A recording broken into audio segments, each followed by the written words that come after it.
A próxima pergunta trata-se do tema espaço. Vou ler a pergunta. Tenho interesse em criar novos espaços. Em seu trabalho, você diz que o espaço depende de onde, por exemplo, os diferentes intervalos de tempo se sobrepõem. Nesse contexto, para criar um novo espaço, é preciso mudar a consciência coletiva, ou seja, quando a maioria das pessoas atinge a verdadeira consciência. A verdadeira consciência reflete a realidade do mundo em tempo infinito. Resposta. Acabei de ler alguns trechos da pergunta, porque, em princípio, estamos lidando com certas posições como sistemas de posições. Alguns deles nos parecem existir quase independentemente da consciência. Para este nível de resposta perceptiva, tem a teoria física da síntese ondulatória, onde alguns níveis são ondas e outros são sistemas estáticos. A sobreposição de uma onda dinâmica sobre uma estática é o nascimento da próxima ação.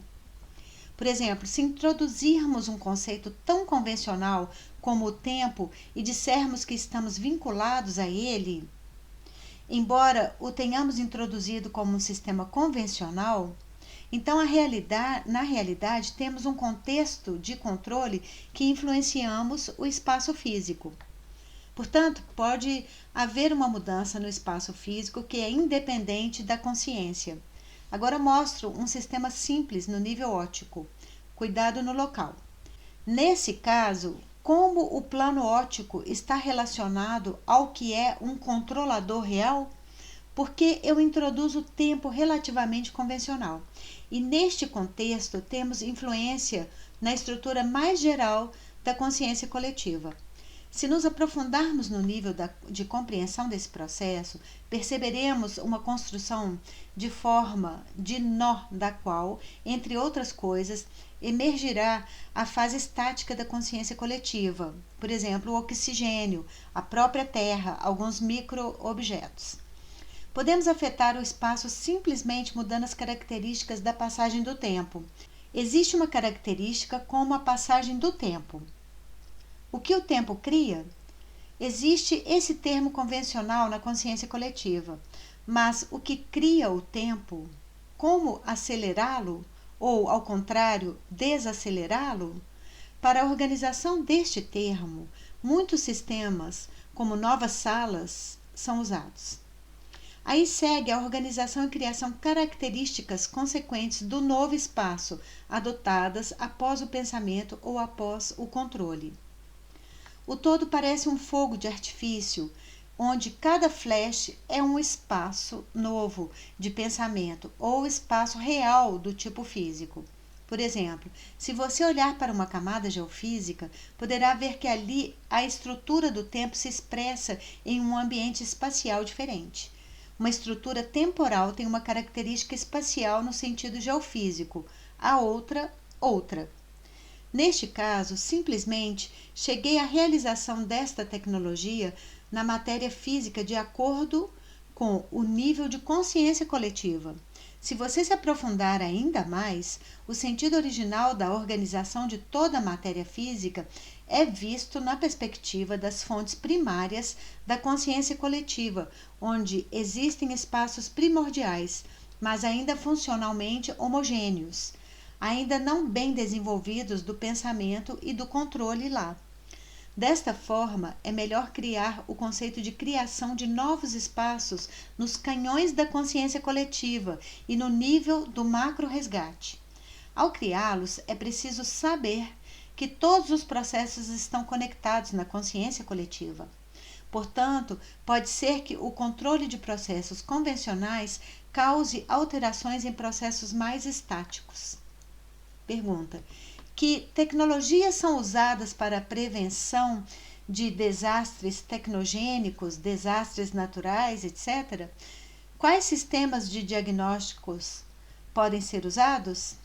Resposta: por exemplo, se pegarmos a tecnologia da palestra de hoje e a usarmos para a prevenção de catástrofes técnicas, mais para o caso individual e não apenas para a prevenção de uma catástrofe global, determinamos um nível em nós mesmos na solução de catástrofes. No entanto, as questões de prevenção de desastres locais devem superar o cânone de desenvolvimento de todos os elementos da realidade, ou seja, a macroexistência. O plano lógico também se parece com uma lente flexionada. O nível lógico também é que você precisa ter uma situação macro, por exemplo, uma terra unificada, para poder se desenvolver ainda mais de qualquer maneira. Nesse contexto, esse elemento de controle, essa lente unilateralmente curvada que está relacionada à fase lógica, caracteriza que toda uma gama de sistemas de controle ocorre no plano mental, incluindo sistemas de controle de simples saber o que, sem analisar e fazer. Se algo precisa ser resolvido rapidamente, você pode usar esse nível. No entanto, com base na tecnologia da palestra de hoje, chegamos a essa variante com o arco, que é dividido em 3 partes. Uma vez que começamos a comprimir o arco novamente e passar para o próximo nível do algoritmo, obteremos uma lente curva bilateral cujo contorno lateral é este arco. Fechamos e conseguimos um círculo. Esta tecnologia pode ser usada para prevenir qualquer tipo de desastre. Por exemplo, ao lidar com um desastre natural, seja um tornado ou um terremoto, controlamos colocando a lente no centro da informação que simboliza esse desastre, e as duas protuberâncias das lentes empurram umas contra as outras até o seu limite central. Um controlador reestrutura a informação da catástrofe e ela não ocorre ou prossegue com intensidade reduzida. Meus sistemas de cristal funcionam mais ou menos no mesmo princípio.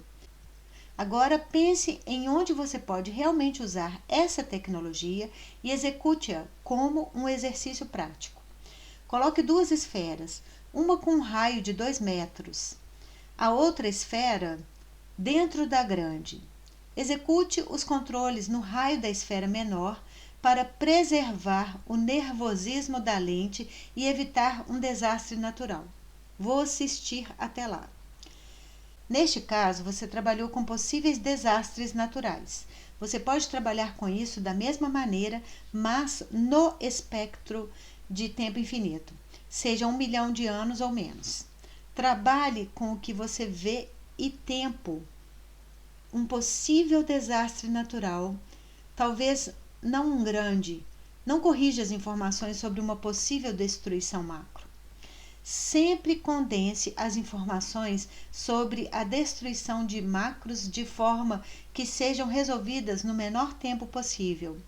É melhor que o princípio da ausência de macrodestruição seja executado rapidamente. Se você for para o futuro e encontrar alguma coisa local, dirija-se imediatamente. Porque havia apenas 2 esferas no exercício? Se levarmos essa pequena esfera para além dos limites da grande esfera, obteremos um controle de catástrofes tecnogênicas, ou seja, um controle dos sistemas de renderização secundária. Tecnogênico pode ser definido como aquilo que não pertence ao sistema originalmente criado no nível da fase estática da consciência coletiva.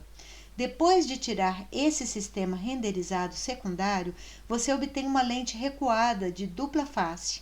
Novamente, a mesma lente, mas duplamente deprimida. Todos esses processos têm um sistema de conexões causais. Quando você coloca no centro do problema essa lente deprimida bilateralmente, você está resolvendo a causa e o efeito. Ocorre uma reestruturação. A lente pode ser usada de diferentes maneiras. O principal é que o problema é dividido pelo nível da página. Em um nível lógico, é compreensível o porquê da lente duplamente deprimida. Porque quando comprimimos algo, colocamos um em cima do outro. A construção deprimida nos 2 lados significa compressão vetorial na percepção. Obteremos sistemas reproduzidos, uma palavra ou um sistema do tipo tecnogênico. Portanto, nessa área é preciso trabalhar mais com sistemas idênticos. O sistema de depressão bilateral está mais próximo das características óptico-vibratórias do sistema de conexões causais da construção do mundo. Portanto, nesse caso, é melhor usar o sistema para controle também. Embora também se possa usar o sistema de arco duplo, mas então você teria que configurar sistemas de transição. Ao fazer isso, o processo não seria tão eficaz quanto um mais próximo. Em outras palavras, você tem que usar sistemas de acesso semelhantes para encontrar a conexão com o sistema tecnogênico. Além disso, o evento que não leva a uma catástrofe deve ser fixado no nível da informação com um parafuso. Nesse sentido, é necessário trabalhar com os mesmos parâmetros que formam a fase de resolução de eventos. Então, acontece que é preciso recriar. Como eu disse, é melhor fechá-lo novamente com o sistema pressionado nos dois lados, porque a concavidade no ponto de percepção caracteriza o espremer, ou seja, a criação. A propósito, trabalhe um pouco com o sistema de consciência. Tente encontrar as características da consciência que sejam, por assim dizer, próximas às características do trabalho do corpo na água. Tente sentir como a consciência funciona em relação a esses sistemas, quando o sistema vetorial cria ou blinda distâncias ou ao nível da estrutura da consciência como controle do ambiente. Neste caso, estou falando sobre o fato de que a consciência é um ambiente e possui propriedades de controle que são expressas no nível da abordagem lógica para a realização de sistemas de controle. Tente fazer este exercício de forma independente em relação à palestra de hoje. Não precisa ser feito agora. Se você acha que o exercício precisa ser feito agora, então faça. Não há restrições. Mas certifique-se de fazer o controle novamente em casa, com o sistema da lente duplamente pressionada. Pergunta: como posso envolver os alunos dos grupos no trabalho sobre as tecnologias mencionadas? Resposta: há outras questões semelhantes nesse contexto. Por exemplo, uma questão que diz respeito aos postulados da doutrina e sua disseminação nos sistemas sociológicos. Eu gostaria de sugerir o seguinte: vou dar uma palestra na próxima semana e seminários práticos a partir de 27 de dezembro. Qualquer aluno que queira tomar uma direção específica do meu ensino pode preparar uma palestra sobre a disseminação de tecnologias. O que exatamente está sendo feito? Que resultados já existem? Que questões existem em relação à disseminação destas tecnologias de resgate para resolver lá? Então você pode envolver as pessoas que você treina nas tecnologias que são feitas. No entanto, os tópicos são livremente selecionáveis. Sugiro aqui total livre arbítrio. Fazer a palestra para a direção do ensino e sua divulgação que mais interessar. De que forma ela pode ser expressa? Em primeiro lugar, em como difundir as tecnologias de resgate de forma rápida e prática, com a condição de que sejam repassadas de diversas formas. Um dos níveis será tal que haverá tecnologias concretas de nível introdutório, baseadas em sistemas adaptados e simplesmente descritos. Claro, é eficaz para o futuro se estas forem tecnologias que foram testadas de antemão por cada aluno individualmente. Em seguida, os próximos alunos já estão mostrando seus resultados concretos na disseminação de tecnologias. Nessa questão, há outra questão que diz respeito às crianças.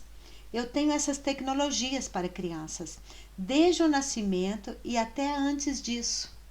Se você quiser, pode, por exemplo, pegar esse tema do ponto de vista das minhas monografias. Quando falarmos de sistemas sociológicos, alguém pode fazer sociologia, na verdade, qualquer área de ensino. O critério principal destes seminários, onde os alunos apresentarão as suas aulas utilizando uma tecnologia específica de divulgação do ensino, será a eficácia na consecução do objetivo, nomeadamente o aspecto prático e a rapidez. As tecnologias sociais concretas devem ser consideradas, ou seja, em quais sistemas e como isso deve ser feito. Embora eu forneça um algoritmo concreto do que fazer em qual sistema, ainda é útil se você fizer uma série de perguntas por conta própria. Então, eu ou outros alunos dizemos a você quem já resolveu essas questões, como resolvê-las. Do ponto de vista social, acho que se trata de espalhar o ensino pelo mundo. Não se trata apenas de tecnologias se espalhando no contexto de outros continentes, mas também no contexto de outros grupos perceptivos. Por exemplo, existem tais sistemas em que não há literatura. Como então se deve agir neste caso? Deve ser feito à distância para não ter que ir direto para lá. Então, deve-se criar redes de transmissão de sistemas interativos. Por exemplo, se for uma construção complicada, ainda é factível porque você pode reestruturar e editar qualquer informação. O principal é que todos têm seu próprio aparato de controle. Isso significa a transferência de seu próprio aparato de controle para cada habitante da Terra, que então poderá participar pessoalmente dos processos de prevenção de uma possível aniquilação global. Então, após esse nível de desenvolvimento, você pode preparar palestras. Já tem alguns tópicos que podem ser atuais. Em princípio, você pode propor seus próprios tópicos. Dependendo do tema das palestras, vou procurar e dar recomendações, se for necessário, para o desenvolvimento da direção. Essencialmente, porém, entendo que, trabalhando em conjunto, desenvolvo tecnologias que se espalham rapidamente e resolvem as tarefas definidas. Assim, de todas as posições de análise, é sistematicamente e firmemente compreensível que definitivamente não haverá aniquilação global. É melhor que os casos individuais sejam resolvidos ao mesmo tempo, ou seja, que não haja casos isolados de aniquilação. Quando a tarefa for resolvida, pode-se desenvolver ainda mais as tecnologias do sistema. O desenvolvimento de técnicas de sistema significa uma reestruturação completa, por exemplo, de quaisquer níveis do ponto de vista da criação de tecnologias completamente novas que ainda são desconhecidas, ou uma onda de tecnologias já conhecidas que se transformariam completamente. Na primeira fase, é natural a divulgação das minhas tecnologias de aula especialmente adotadas para que todos possam adquirir essas técnicas. Elas já existem. Isso funcionará sob a égide do meu fundo. Haverá 2 líderes que vão organizar a coisa toda. Aqueles que depois quiserem podem aparecer com suas palestras e comentários. A discussão e a questão são importantes ao nível dos sistemas disseminários. O principal é criar um nível de sistema de acesso direto às informações sem atrasos. Com isso, encerro a palestra de hoje e agradeço sua atenção.